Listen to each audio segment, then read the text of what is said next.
चंद्रमा रोशनी देती है, बिखेरती है, और पेड़ पौधे हमें जीवित रहने के लिए श्वासा प्रदान करते हैं, लेकिन फिर भी उनको बदले में कुछ नहीं चाहिए। किंतु मानव को सेवा के बदले में भी मन में इच्छा रहती है। तो हमें सेवा तो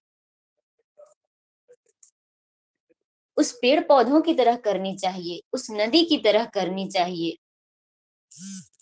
और चल ही रहा है मातृशक्ति सेवा प्रकल्प। मैं सबों का ध्यान आकर्षित करना चाहूंगी इस मातृशक्ति सेवा प्रकल्प की ओर, कि हर मंच में मैं इस बात को कहती हूँ और रखती हूँ, और आज भी रखूंगी। और जब जब मुझे मौका मिलेगा, जब जब मुझे अवसर प्राप्त होगा, जब जब मुझे परमपिता मौका देंगे, तब तब मैं इस बात को रखूंगी कि हर मातृशक्ति के मन में इच्छा तो होती थी सेवा देने की, लेकिन कैसे दिया जाए ये हर बार उनको पीछे धकेल देता था। जब गुरु भाइयों को सेवा करते देखती थी, उनको सेवा देते देखती थी, तो ऐसा तो नहीं है कि हर गुरु बहन के पास महीने में 50 रुपए न हो पाए, ऐसा बिल्कुल भी नहीं है। गिरे से गिरे हालत में हम 50 रुपए बिल्कुल महीने में अपने पास रखते ही हैं। चाहे उसको हम बचत समझ ले या पॉकेट मनी समझ ले, कुछ भी समझ ले, लेकिन वो हमारे पास रहता ही है।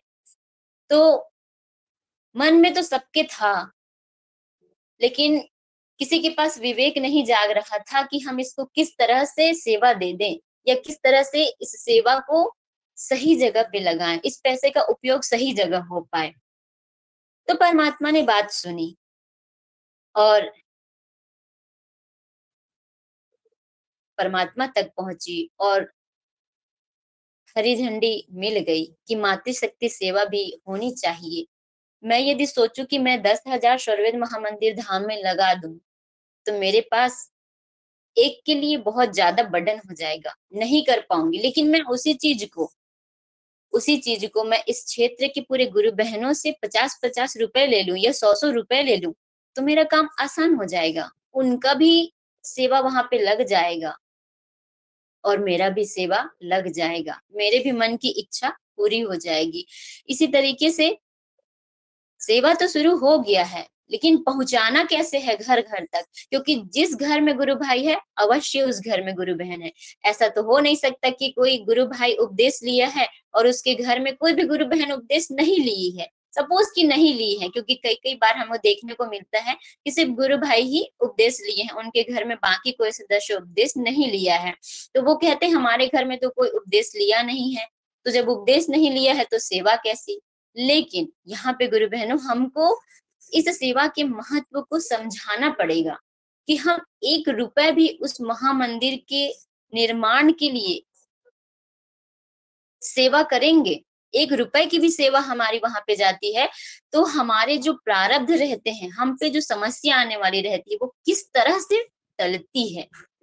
आगे मैं संस्मरण में बताऊंगी कि किस तरह से सेवा करने से हमारे प्रारब्ध टलते हैं, हम पर आने वाले कष्ट टलते हैं। कष्ट तो आएगा, लेकिन आपको ज्यादा तकलीफ नहीं होगी। ये महिमा है परमात्मा की। तो हमें सेवा कैसी करनी है, हर गुरु बहन के घर, हर गुरु भाई के घर जाके इस मातृशक्ति सेवा के बारे में बताना है कि ये इस तरह का सेवा है।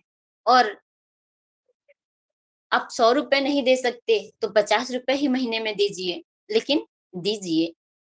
मैं अपने छत्तीसगढ़ की बात करूं, कुछ कुछ एरिया ऐसा है जहाँ पे 50 रुपए तक महीने में होना मुश्किल है, असंभव है। तो उनसे जितना हो सक रहा है, चाहे तुमसे 20 ही रुपए हो महीने में, चाहे तुमसे 40 ही रुपए हो, ले लिया जाएगा। उसके बदले में क्या देते हैं परमात्मा, योग क्षेम कर देते हैं।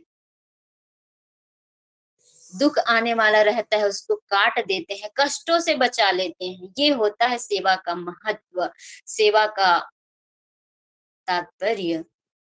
सेवा की बखान करना चाहूं तो वैसे तो सेवा व्यापक रूप में विद्यमान है। सेवा क्या, किस तरह से मैं समझाऊं कि वो सेवा का भावार्थ क्या है। यदि हम उसका भावार्थ ढूंढने जाएं तो व्यापक है सेवा। सेवा का कोई अर्थ नहीं निकाल सकता। मैं अपने तरीके से सेवा का अर्थ नहीं निकाल सकती। बस यही है कि जो भी नियम आते हैं, जो आदेश आता है, उनको घर घर तक, जन जन तक पहुंचाया जाए। ये रही मातृशक्ति सेवा प्रकल्प कि मातृशक्तियों के द्वारा किस तरह से सेवा होनी चाहिए। स्वरवेद महामंदिर धाम में एक एक रुपए इकट्ठा करके 10 रुपए बनता है। वैसे ही जैसे बूंद बूंद से घड़ा भरता है, इकट्ठा घड़ा नहीं भर सकता कोई, नहीं, बूंद बूंद से तो भरेगा, आज नहीं तो कल भरेगा, लेकिन भरेगा अवश्य। ये है हमारा मातृशक्ति सेवा। अब बात करती हूँ स्वरवेद की सेवा। जी हाँ गुरु बहनों, स्वरवेद क्या है? स्वरवेद तो ऐसा चमत्कारी ग्रंथ है, अगर किसी के घर में ये ग्रंथ रखा है और हम उसका उपयोग नहीं कर रहे हैं तो मूर्खता किसकी है? उस स्वरवेद की है या परमात्मा की है या माध्यम बनने वाले व्यक्ति की है कि उस घर तक छोड़ दिए स्वरवेद को? नहीं, मूर्खता हमारी है कि हम उसके महत्व के बारे में नहीं जान पा रहे हैं, हम उस स्वरवेद को नहीं जान पा रहे हैं जो चराचर विश्व में विद्यमान है, जिसकी ऋचाओं से हमारे अशुभ संस्कार नष्ट होते हैं और शुभ संस्कारों का उदय होता है। घर में सुख शांति वैभव यह समृद्धि आती है। हमारी मूर्खता है कि हम उसके महत्व को नहीं जानते। जो इस ज्ञान से जुड़ा है, जो इस विमल ज्ञान से जुड़ा है, उसको तो प्रतिदिन नित्य प्रतिदिन इस स्वरवेद में जागना और सोना चाहिए। हम कहते हैं हमारे पास दुख आता है, कैसे नहीं आएगा दुख? दुख क्या है? जहाँ अज्ञान है, जहाँ दोष है, जहाँ दुर्गुण है, वही तो दुख होता है। जहाँ छल है, कपट है, ईर्ष्या है, द्वेष है, वही ही दुख होता है। और उस दुख को काटने का तरीका क्या है? हम सबों का प्यारा और उस सत्ता की हृदय की चेतन मणि कही जाने वाला ग्रंथ स्वरवेद महाग्रंथ, वही हमारे दुखों को नाश करेगा, कष्ट को हरेगा। आप निकाल के पढ़िए तो जरा। हम कहते हैं हमारे पास समय नहीं है, लेकिन दूसरों की इधर उधर की बातें करने में कैसे समय मिल जाता है? उस समय को बचा के स्वरवेद का एक दोहा ही पढ़ लिया जाए। इतना भेदिक भेदिक दोहा है कि आपको इधर उधर भटकने की आवश्यकता नहीं है। आपको सेवा में कैसे लगना है वो इसी स्वरवेद की दोहाओं से पता चलेगा। इसी स्वरवेद की ऋचाओं में लिखा हुआ है कि सेवा कैसे करनी है, किस तरीके से करनी है, किस व्यक्ति को आप किस प्रकार से बताएंगे तो वो सेवा के लिए प्रेरित होंगे। बहनों, करते तो हम नहीं हैं, करती तो मैं भी कुछ नहीं हूँ, परमात्मा करवा देते हैं, माध्यम मात्र बना देते हैं। कहते हैं ना, करते हो प्रभु आप और मेरा नाम हो रहा है ना? कि परमात्मा करते हैं। इस चराचर में आए हैं तो इस दुनिया में लिप्त नहीं होना है, हमें माया के साथ में मिलना नहीं है, माया में रहना है लेकिन मिलना नहीं है। वैसे ही जैसे कहते हैं कि दुनिया में हूँ, दुनिया का तलबदार नहीं हूँ, बाजार से गुजरा हूँ, खरीदार नहीं हूँ। जरूरी नहीं है कि आप सामान खरीदने गए हैं, बाजार से गुजर रहे हैं, सिर्फ गुजर ही रहे हैं, खरीदने नहीं गए हैं। वैसे ही इस माया में भी हैं, लेकिन माया में लिप्त नहीं रहना है। हमें क्या करना है? सेवा करना है। अब थोड़ा आगे बढ़ चलती हूँ मैं पत्रिका की तरफ। जी हाँ गुरु बहनों, क्या है? उस दिन भी चर्चा हुआ था। आप सब यदि वहां पे उपस्थित रहे होंगे तो आप सबों को विदित होगा कि पत्रिका क्या है। एक पाती है, एक खत है, चिट्ठी है, संदेश है। किसकी? किसी व्यक्ति की ना, परमात्मा की, उनके द्वारा भेजा गया संदेश है। जैसे मैसेज करके पूछते हैं ना किसी को, आजकल तो सोशल मीडिया का चलन है, व्हाट्सएप का चलन है, फेसबुक का चलन है, इंस्टाग्राम का चलन है। तो अब परमात्मा किनको किनको व्हाट्सएप में ग्रुप बना बना के भेजेंगे? तो इससे अच्छा ये जरिया है हालचाल पूछने का और ज्ञान के बारे में कुछ चर्चा करने का। अब परमात्मा सबके घर में ऐसे जा जाके तो ज्ञान की चर्चा नहीं करेंगे, तो पत्रिका को ही माध्यम बना दिया, पत्रिका को ही अपना आशीर्वाद बना दिया। अब हर महीने तो स्वामी जी किसी के घर नहीं जाएंगे ना, व्यक्त रूप से। वैसे तो अव्यक्त रूप से सभी के घर विद्यमान है, लेकिन ऐसे तो चल के नहीं जाएंगे फिलहाल। तो अब पत्रिका के माध्यम से अपने आशीर्वाद को हम तक भेज दिया और क्या कहा कि घर में पेटी में बंद करके रख दो ना, इसको उन तक पहुंचाओ जिनको जरूरत है इनकी। ये पत्रिका पत्रिका मात्र नहीं है, कभी भ्रम में मत रहना, झूठे अभिमान में मत रहना कि इस पत्रिका को मैंने उसके घर तक पहुंचाया है। हम तो निमित्त मात्र है, माध्यम मात्र है, करने वाला तो वो है, वो तो चुन के रखा है ना कि इनके घर पत्रिका इनके माध्यम से जाएगा, लेकिन जाएगा जरूर। तो माध्यम मात्र हम बनते हैं, करते हम नहीं हैं। पत्रिका को उन तक पहुंचा देंगे, उनमें ऐसी ऐसी बातें रहती हैं जो कि उसी पत्रिका में उनके कष्टों का निवारण छुपा रहता है, उनके दुखों का निवारण छुपा रहता है। कई बार हम चलती ट्रेन में, चलती बसों में कहीं जा रहे हैं तो पत्रिका को यदि हाथ में रख के जाएंगे तो आप कभी ना कभी अवश्य देखेंगे कि एक ना एक व्यक्ति पूछेगा कि ये क्या चीज है। मेरे साथ ऐसा कई बार हुआ है। और मैंने एक बार चर्चा भी किया था कि ऐसे मैं ट्रेन के सफर में थी तो एक एक ऐसा ही बुजुर्ग थे, वो एजेड थे, तो उन्होंने पूछा कि ये क्या है। तो फिर मैंने फोन नंबर दिया क्योंकि वहां पे सारी बातें बताना तो पॉसिबल नहीं था। जब मैं घर आई उनको फोन किया तो फिर वो क्या किए, एक पत्रिका का ऑर्डर किए, मंगाए अपने घर में, और पढ़ने के बाद मुझे फोन करके बोले कि, तो कहे कि बेटा ये पत्रिका तो बहुत ही अच्छा है। तो मैंने कहा कि भैया जी आप हर महीने मंगवाइए। हाँ बोले। और उनके घर भी पत्रिका जाना प्रारंभ है, क्योंकि मैं उनसे नवंबर में मिली थी। तो मेरे पास 2021 का था, तो नवंबर और दिसंबर का दोनों महीने का मैंने उनके पास छोड़ा था। अब जनवरी का भी जाएगा, फरवरी का भी जाएगा, और सोचिए ऐसे पूरे साल भर में हर महीना जाता है तो कितनी अच्छी अच्छी बातें उसमें निहित रहती है, कितनी अच्छी अच्छी चीजें उसमें समाहित रहती है। और कई कई बार तो ऐसा होता है गुरु बहनों की आपके मन में जो प्रश्न चलता रहता है, वही वही चीज उस पत्रिका में लिखा होता है, उसका जवाब लिखा होता है। ये है पत्रिका का महत्व। और विहंगम योग के बारे में मैं क्या कहूँ, आप जितना भी इनको समझने की कोशिश करेंगी उतना ही ये गहराता जाएगा, क्योंकि मुझे लगता है कि परमात्मा के अलावा अभी तक तो कोई विहंगम योग को पूर्णतः नहीं समझ पाया है। मुझे ऐसा अनुभव होता है। और इस मंच पर तो बड़े से बड़े विद्वान कहना चाहिए, प्रखर वक्ता कहने चाहिए, और मुझे कुशल मंच संचालक कह दिया दीदी आपने, तो बहुत बड़ी उपाधि हो गई कि मुझसे कुछ नहीं होता।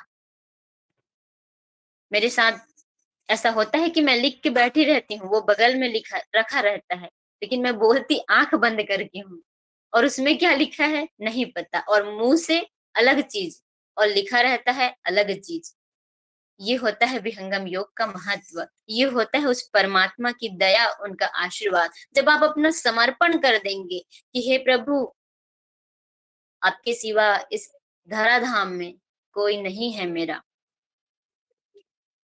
न भाई बंधु माता पिता रिश्ते नाते, ये कोई आपका एक लिमिट जगह तक ही साथ देंगे, लेकिन वो परमात्मा यत्र तत्र सर्वत्र विराजमान कहते हैं, वो तो कण कण में बसे हुए हैं ना।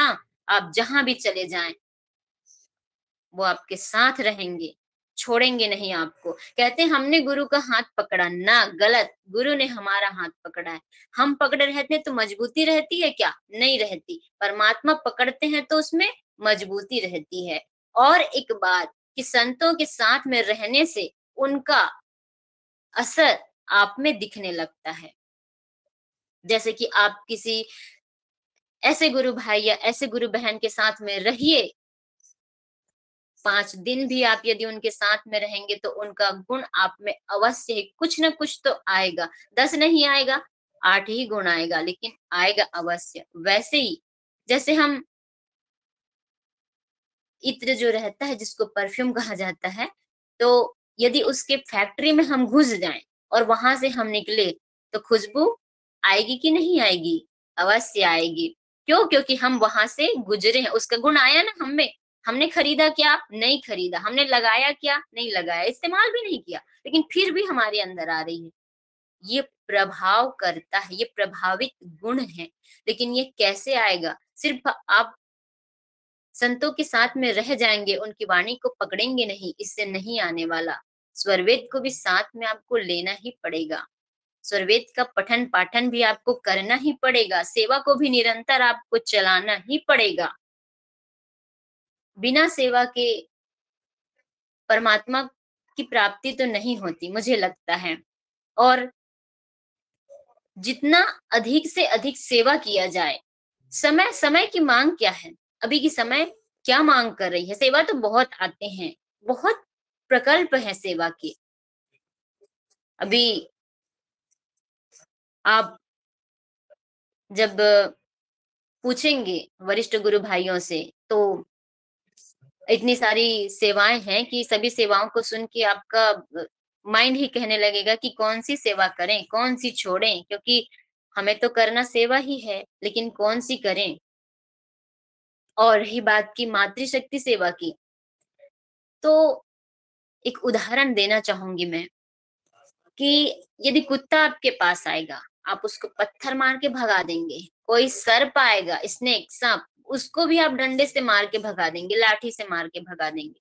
शेर भी आ जाएगा ना, तो आग लगा के भगा देंगे, ऐसे चिंगारी मशाल वाला लेके भगा देंगे। लेकिन मधुमक्खियों का झुंड आपके पास आ गया, तो न आप उसको लाठी से मार सकते हैं, न कंकड़ पत्थर से मार सकते हैं। बच सकते हैं क्या? नहीं बच सकते। क्यों नहीं बचेंगे? कैसे नहीं बच सकते? शेर भी तो आपको खा सकता था ना, कुत्ता भी काट सकता था, जहर बहुत लगता है, सर्प का भी जहर लगता है, काट सकता था, लेकिन आपने उसको मार दिया। क्यों? क्योंकि वो एक था। एक ही कुत्ता आया ना, एक ही सर्प आया ना, एक ही शेर आया, लेकिन मधुमक्खियां क्या की? झुंड में आई। तो जब भी आप सेवा के लिए निकलेंगे, एक अकेले निकलेंगे तो हो सकता है थोड़ी दिक्कत हो, लेकिन जब आप समूह में निकलेंगे, जब आप टीम में निकलेंगे, तब आपसे सेवा बड़ी सहजता और सरलता के साथ होगी। इसलिए जरूरी है कि हम एक टीम का गठन कर लें, एक टीम बना ले कि आज अमुक गांव में अमुक गुरु बहनों के घर जाना है, तो चलो 4 लोग यहाँ चलते हैं, और अगले सप्ताह में फिर 4 गुरु बहनों को मौका दिया जाएगा। उन्हीं गुरु बहनों से कहा जाएगा कि आप 4 लोग इस गांव में जाइए, आप 4 लोग इस गांव में जाइए। तो इस तरीके से पार्टीशन करके अलग अलग जगह पे अलग अलग टीम बना के हम भेज सकते हैं। और इस संदेश को, क्योंकि ये अमृत संदेश है, परमात्मा ने भी तो अमृत वाणी में कहा है ना कि स्वरवेद महामंदिर धाम के निर्माण में मातृशक्तियों का विशेष योगदान है। क्यों कहा? क्यों कहा? वो तो त्रिकालदर्शी है, सारी चीजों को देख रहे हैं, देख रहे हैं कि किस तरह से सेवा कार्य चल रहा है। कृपा उन्हीं की ही है, कृपा उन्हीं की ही है, लेकिन कार्य चल रहा है, सेवा हो रहा है। हमारे मन में भी है सेवा करना है, अवश्य करिए। उठिए, जागिए। कहते हैं ना कि गंगा बह रही है, तो कोई कोई है ऐसे कि चलो गंगा बह रही है तो उसमें हाथ ही ऐसे छिया लें, हाथ ही छू के निकल गए, मतलब जरा सा ही सेवा किए और निकल लिए। और कोई कोई कहता है चलो भाई हम हाथ धो लेते हैं, गंगा इधर से बह रही, हाथ धो लेते हैं। वो भी सेवा किए, थोड़ा थोड़ा ज्यादा सेवा किए। कोई कोई बोले गंगा बह रही है, मौका मिले ना मिले नहा लेते हैं, उन्होंने थोड़ी ज्यादा सेवा की। लेकिन कुछ कुछ शिष्य ऐसे हैं जो सोचते हैं, अरे गंगा बह रही है, अभी बह रही है, पता नहीं बाद में सूख जाएगी, डुबकी लगा लेते हैं। ऐसे शिष्य भी बहुत हैं। सदगुरु के ऐसे सेवक, ऐसे हंस, हंसिनी, केवल हंस ही नहीं अपितु हंसनियां भी ऐसी हैं जो कि डुबकी लगा रही हैं, गोते लगा रहे हैं, इस गंगा में बह रही है, गंगा बह रही है, पता नहीं मौका मिले ना मिले। वैसे भी कहा ही गया है ना कि 2 ही साल तो है, इसके बाद तो मौका ही नहीं है। इसके बाद तो आप थैला में भी लेके खड़े रहेंगे रकम, फिर भी आपसे सेवा नहीं लिया जाएगा। क्यों? क्योंकि उस समय आवश्यकता ही नहीं है, समय ही नहीं है उस समय। हमारे पास सिर्फ 2 ही साल का समय है, जितना अधिक से अधिक हो सके हमें सेवा करना है, और इस मातृशक्ति सेवा प्रकल्प को घर घर तक, जन जन तक और मन मन तक पहुंचाना है। आप दृढ़ हो जाइए कि हमें सेवा करनी ही है और निकलना ही है सेवा के लिए। इस तरीके से आप टीम बनाएंगे और टीम को मोटिवेट करेंगे, तो अवश्य ही सद्गुरु सत्ता का शक्ति, सद्गुरु सत्ता की महिमा वहां पे कार्य करना शुरू हो जाएगा। वहीं से आपका प्रारंभ हो जाएगा क्या? सेवा। इस तरीके से सेवा होता है। हमारे भी क्षेत्र में टीम ही कार्य कर रही है। टीम के माध्यम से सेवा होता है। तो वो संकट मुझे मेरे को तो आता नहीं है, तो कैसे करना होगा? निधि जी, आप अपना माइक प्लीज ऑफ करिए। निधि जी माइक ऑफ कर। ओके। मैं बढ़ निधि चलती केसरी, अपना माइक ऑफ करिए। निधि केसरी।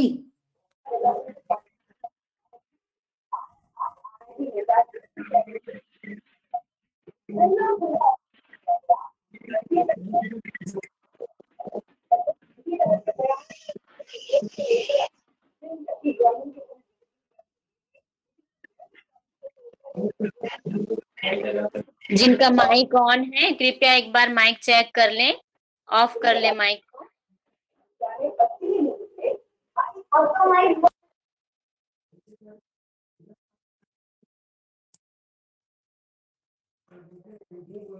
मैं बढ़ चलती हूँ संस्मरण की ओर।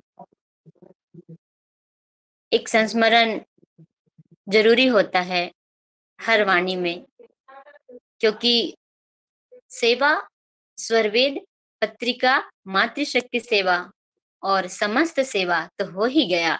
अब थोड़ा बढ़ चलती हूँ संस्मरण की ओर। जी हाँ गुरु बहनों, मैं आपको ऐसे संस्मरण के बारे में बताना चाहूंगी जिससे परमात्मा हमें बार बार चिताते हैं, लेकिन फिर भी हमारे समझ में नहीं आता। लेकिन वो अपने ऊपर सारी चीजों को लेके कैसे हमारे दुखों का निवारण करते हैं।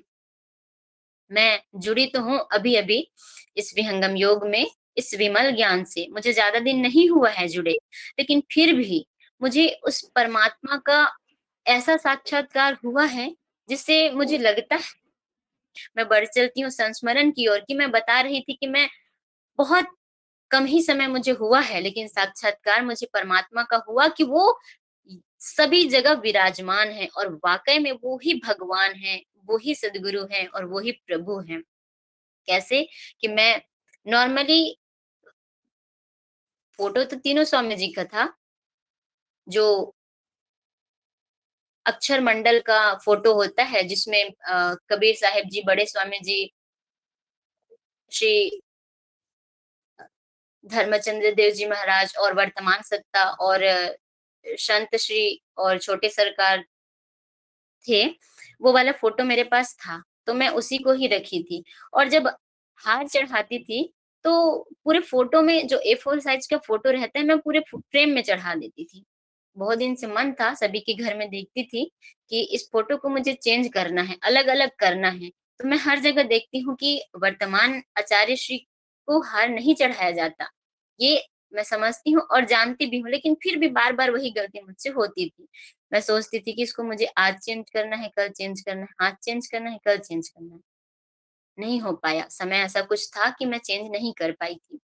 और उसी के जस्ट बगल से ही स्वरवेद रखा हुआ था और एक ऐसे प्लाई था, प्लाई के नीचे में पॉलीथीन में जिसे उपदेश दिया जाता है, वंदना पुस्तक और रसीद, ये सारी रखी हुई थी, लेकिन पॉलीथीन में थी। और ऊपर जो प्लाई था उसमें परमात्मा का आसन लगा हुआ था और उसी के जस्ट बगल में अगरबत्तियां रखी हुई थी और स्वरवेद रखा हुआ था। हम लोग प्रोग्राम में गए हुए थे, वहां हवन कार्यक्रम था 21 कुंडी का। वहां मैं, जब हम एक दो दिन पहले ही पहुंच जाते हैं वहां, हमारा एक टीम है सदगुरु सेवक का टीम, तो वो टीम कहीं भी कार्यक्रम होने से पहले पहुंच जाते हैं। तो पहुंच गए थे, रात्रि में जब विश्राम किए, सोने के समय मुझे लगा कि मुझे फोटो चेंज करना चाहिए। मुझे कुछ कुछ जलता हुआ कहीं पे दिया दिख रहा था, सब स्वप्न में दिख रहा था, कहीं पे दीपक दिख रहा था, अगरबत्तियां दिख रही थी, पर मैं समझ नहीं पाई। मैं सोची कि कल कार्यक्रम होने वाला है, उसी के बारे में ही मुझे दिख रहा है। मैं चुपचाप सो गई। सुबह ही घर से फोन आता है कि तुमने वहां पे कुछ गड़बड़ियां की हैं क्या, कुछ गलतियां हुई है क्या? मैंने बोला नहीं, ऐसा तो कुछ नहीं हुआ है, क्या हुआ? तो उस समय तो नहीं बताया गया। जब घर आके देखी तो मैं देखती हूँ कि परमात्मा का पूरा फोटो ही वहां पे सिर्फ था, उसके अवशेष जो थे वही बचे हुए थे, सब कुछ जल गया था। और बार बार मुझे वो सत्ता चेतावनी दे रही थी किसी न किसी माध्यम से कि इस चीज को हटाओ, इस चीज को हटाओ, क्योंकि मैं बार बार वही गलती करती थी कि जो चीज नहीं करना चाहिए, जो कार्य नहीं करना चाहिए, मैं वही बार बार करती थी। अब जब मैं ही नहीं सीखी हूं तो दूसरों को क्या बताऊंगी? जब मेरे ही अंदर वो अच्छे गुण, अच्छे संस्कार नहीं है तो दूसरों को कैसे प्रेरित कर पाऊंगी? इसलिए परमात्मा मुझे बार बार चिताते थे और मुझे समझ में नहीं आता था क्या करते हैं परमात्मा। उस दिन मैं नहीं थी तो मम्मी जी ने दीपक जलाया था। और सब हमारे घर पे सभी लोग 11 बजे तक जगते ही रहते हैं, लेकिन फिर भी जलने की खुशबू 1% भी किसी को नहीं आई।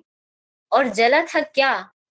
उसी के बगल में रखा था अगरबत्ती, वो आधी ही जली थी। और स्वरवेद को तो खरोच तक नहीं आया था, पूरा प्लाई जल गया, लेकिन स्वरवेद को खरोच नहीं आया। और उसी के जस्ट नीचे पे रखा था पॉलीथीन में, मैंने बताया ना कि वंदना और रसीद, रसीद बुक रखा हुआ था। पॉलीथीन पूरा जला था, लेकिन रसीद बुक और वंदना, उसको भी कुछ नहीं हुआ था।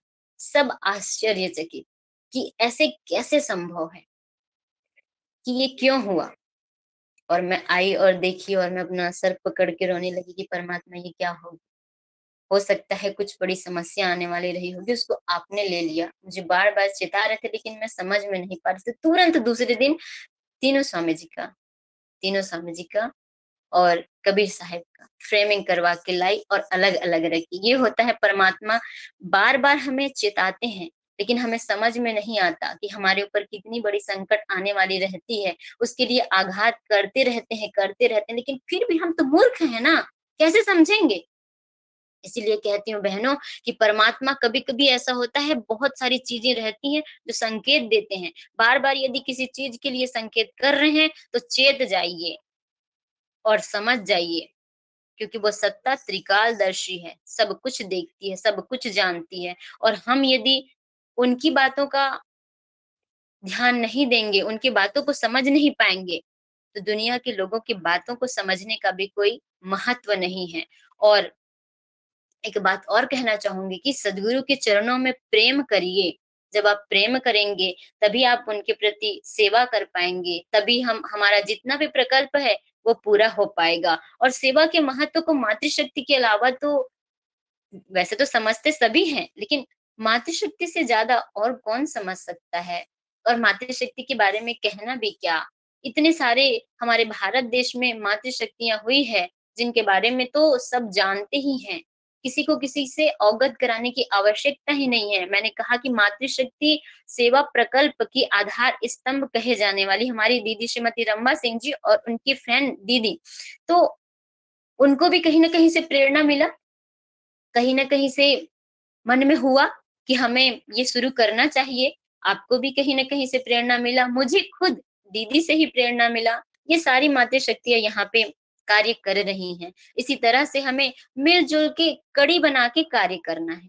जैसे कि मैं अभी उदाहरण देती मधुमक्खी का ना, कि मधुमक्खी क्यों नहीं भग पाई, क्योंकि उनमें समूह में था, उनके पास संग्रह था, इकट्ठे बहुत सारे थे, इसीलिए आप उनसे नहीं बच पाए। और जो शेर था, कुत्ता था और सर्प था, उससे आप बच गए क्योंकि वो एक था और मधुमक्खियां अनेक थी। तो अनेक के बातों का प्रभाव अलग होता है, इसलिए कह रही हूँ कि टीम में निकलिए, टीम में निकलेंगे तो बड़ा ही आनंद आएगा। गुरु बहनों, निवेदन है, आग्रह है, एक बार इस सेवा में निकल के देखिए, बड़ा ही आनंद आता है। जब अलग अलग लोगों की बातें, 100 तरह की बातें आपके सामने निकल के आती है ना, तो संत श्री कहते हैं ना, जिज्ञासा का अभाव नहीं होना चाहिए। आपके अंदर जिज्ञासा नहीं है, लेकिन सामने वाले के अंदर जिज्ञासा भरी पड़ी है, वो निकल के सामने आती है। आप उनके माध्यम से उस जिज्ञासाओं को जान सकते हैं। आप निकल के देखिए तो सही, कई कई गुरु बहनें ऐसी हैं जिनको सेवा की आवश्यकता है। वो चाहते हैं कि हम सेवा करें, लेकिन कैसे करेंगे? जब आप जाएंगे तब ना करेंगे, जब आप माध्यम बनेंगे तब ना सेवा करेंगे। इसलिए सबों से विनय है, प्रार्थना है, निवेदन है कि गंगा बह रही है, सिर्फ हाथ ही नहीं धोना है, सिर्फ नहाना ही नहीं है, डुबकी लगा के पार होना है। और मैं समय वैसे ही बहुत ज्यादा हो रहा है, तो एक भजन के माध्यम से अपनी वाणी को सदगुरु चरणों में समर्पित करना चाहूंगी।